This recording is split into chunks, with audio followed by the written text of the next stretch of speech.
Étudiants et bienvenue dans un sujet très détaillé sur les ondes électromagnétiques, donc sur l'électromagnétisme d'une façon générale. C'est un sujet concours central, mais qui peut être également fait par les élèves des ENSA et les élèves du DUG, les étudiants, pardon, du DUG qui suivent le module d'électromagnétisme. Donc le sujet, bien sûr, vous pouvez le télécharger dans la description de la vidéo.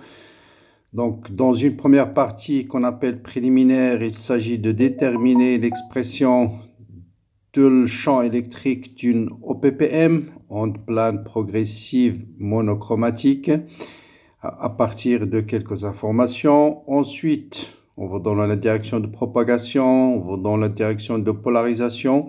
Ensuite, à partir de E, déterminer le champ magnétique B, déterminer le vecteur de Poynting, l'énergie rayonnée. À partir de l'énergie rayonnée, déterminer le module du champ électrique et puis vérifier ou bien critiquer le module, la structure de l'onde plane. Dans une deuxième partie, il s'agit de la propagation dans l'atmosphère. Donc, vous allez avoir une onde incidente qui fait un angle alpha de vecteur d'onde K. Ensuite, on vous dit de déterminer le champ électrique. Ensuite, on va déterminer le champ magnétique. Et ensuite, déterminer le champ réfléchi, et ainsi de suite. Donc, vous avez tout un moyen de déterminer le champ résultant. Donc, vous avez bien sûr une onde incidente, une onde réfléchie.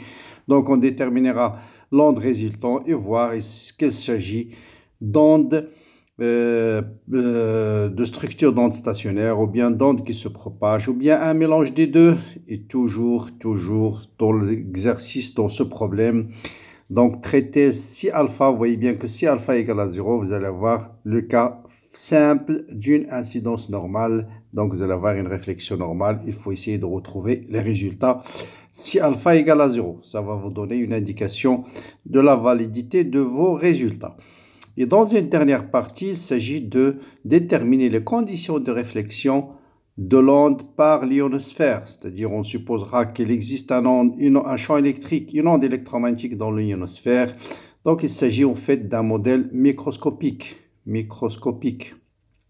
C'est-à-dire, on va étudier l'interaction du champ électrique avec les électrons libres ou les charges libres de l'ionosphère et voir établir les relations de dispersion et voir dans quel cas ce vecteur d'onde K est réel, dans quel cas il est imaginaire pur, c'est-à-dire dans quel cas vous allez avoir propagation, dans quel cas vous allez avoir absence de propagation dans l'ionosphère. Et en dernière partie, il s'agit de confronter les résultats avec le modèle proposé.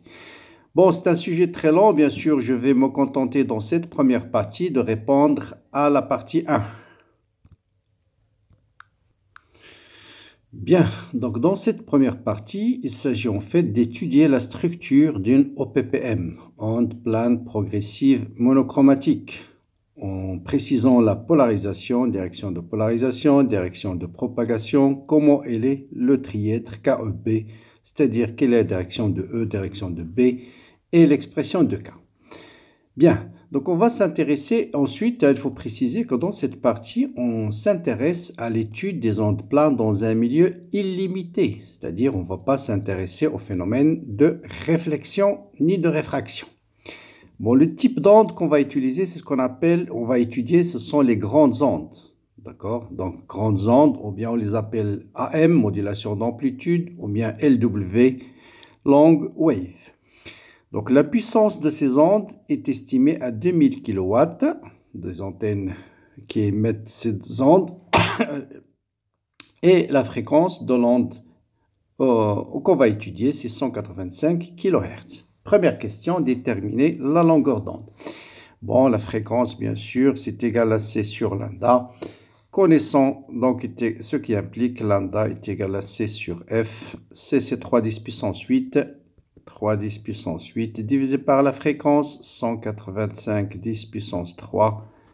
Bon, ça va vous donner quelque chose qui est de l'ordre de 1,62 10 puissance 3 mètres. Donc, vous voyez, c'est des longueurs d'onde de l'ordre du kilomètre.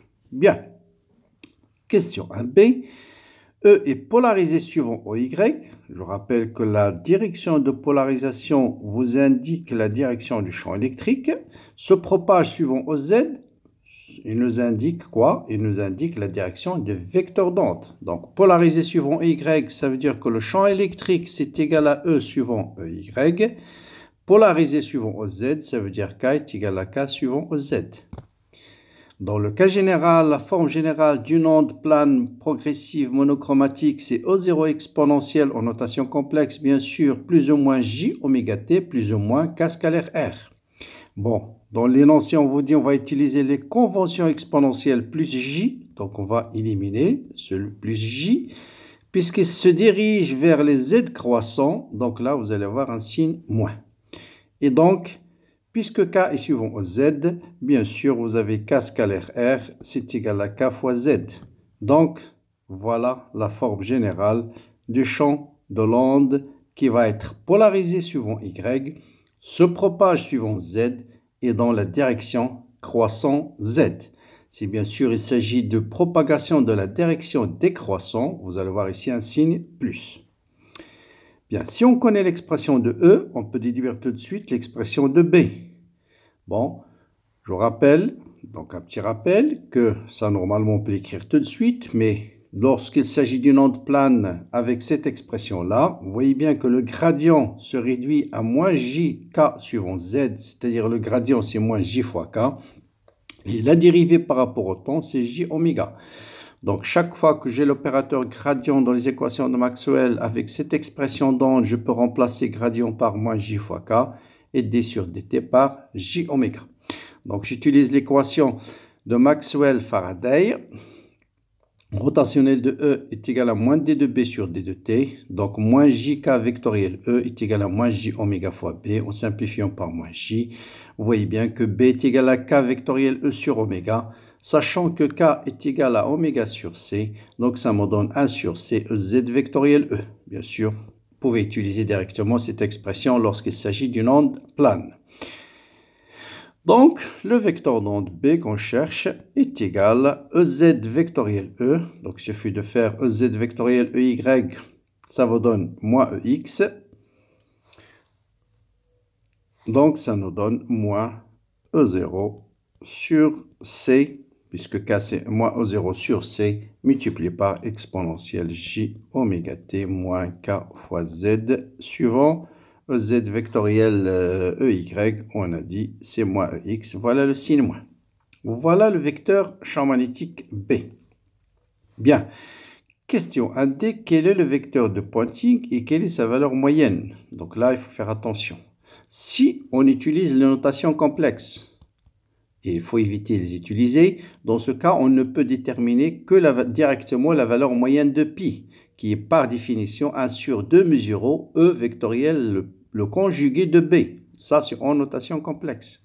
C'est-à-dire que la valeur moyenne du vecteur de Poynting, c'est E. Voilà l'expression de E. Voilà l'expression de B complexe avec un signe moins. Et vous voyez bien que ça me donne directement O0 sur 2 mesuraux C suivant EX. Donc là, j'ai accès aux valeurs moyennes de pi. Mais de préférence, si on vous demande l'expression de vecteur de Poynting, c'est de revenir aux notations réelles. Hein, j'ai déjà expliqué plusieurs fois pourquoi. Donc en notation réelle, le champ électrique c'est O0 cosinus oméga t moins kz suivant EY.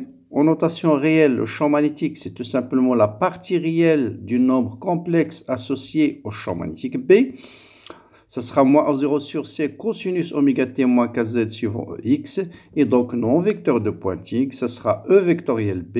EY vectoriel EX, c'est moins. Avec ce signe moins, ça donne plus. Donc, ça me donne O0 au carré sur mu0 fois C cosinus carré de oméga t moins kz suivant EZ. Voilà. Donc, comme la valeur moyenne de cos carré est égale à 1,5, donc la valeur moyenne de P, c'est E0 au carré sur 2 mu0 C suivant EZ. Vous voyez, je retrouve exactement la même valeur moyenne qu'ici, A suivant EX. Pourquoi? Parce que je me suis trompé peut-être. Oui, B suivant EX. Oui, B suivant EX. B suivant EX. EY, bien sûr, Bon, c'est là où je suis trompé. Donc, B, c'était suivant EX, bien sûr, et Y vectoriel R, c'est EZ. Donc, on a bien valeur moyenne de B, de P suivant EZ. C'est ce que j'ai trouvé ici. Donc, voilà, valeur moyenne de vecteur de Poynting. Bien. Question à E, on vous dit rappelle la puissance. Bon, je rappelle d'abord ce que c'est que la puissance rayonnée. Par définition, d'après le théorème de Poynting, c'est le flux de vecteur de Poynting à travers une surface S, c'est la puissance rayonnée à travers cette surface. Bon, on vous donne la puissance rayonnée par cette onde radio, c'est 2 10 puissance 6 watts. Sur une surface qu'on suppose plane, c'est 10 puissance 8 mètres carrés, déterminée au zéro. Bien sûr, ici, on suppose que l'onde est plane. La surface, toute la surface, la puissance rayonnée, elle est rayonnée à travers une surface plane. Bien sûr, il fallait préciser que cette surface plane est perpendiculaire à la direction de propagation. Et dans ce cas-là, la puissance rayonnée, par définition, c'est l'intégrale de valeur moyenne du vecteur de Poynting scalaire D de S. Bon, D de S, bien sûr, elle est parallèle à K. Et dans ce cas, ça sera valeur moyenne de pi fois la surface S, qui est égale, valeur moyenne de pi, on vient de dire que c'est E0 au carré, E0 au carré sur 2 mu0 C fois S. Donc, on peut déduire que E0 est égal à racine carrée de 2 fois mu0 fois C fois la puissance rayonnée divisé par la surface. Comme application numérique, donc vous avez la puissance, vous avez mu0 4pi10-7, vous avez C 3 10 puissance 8, et ça vous donne un champ électrique qui est égal à 3,88. Bon, on va majorer 3,9 volts par mètre. Voilà l'expression du champ électrique associé à cette onde. Bien, maintenant on va commenter un peu ce résultat. Donc on fait les antennes, si vous avez une antenne, elle rayonne dans toutes les directions. Une antenne ne rayonne pas dans une direction privilégiée. Si vous avez une antenne émettrice, elle va rayonner dans tout l'espace. C'est un rayonnement isotrope.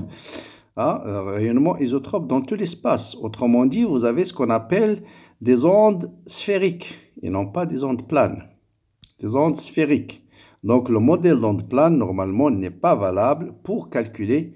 Donc là, c'est juste une approximation. Mais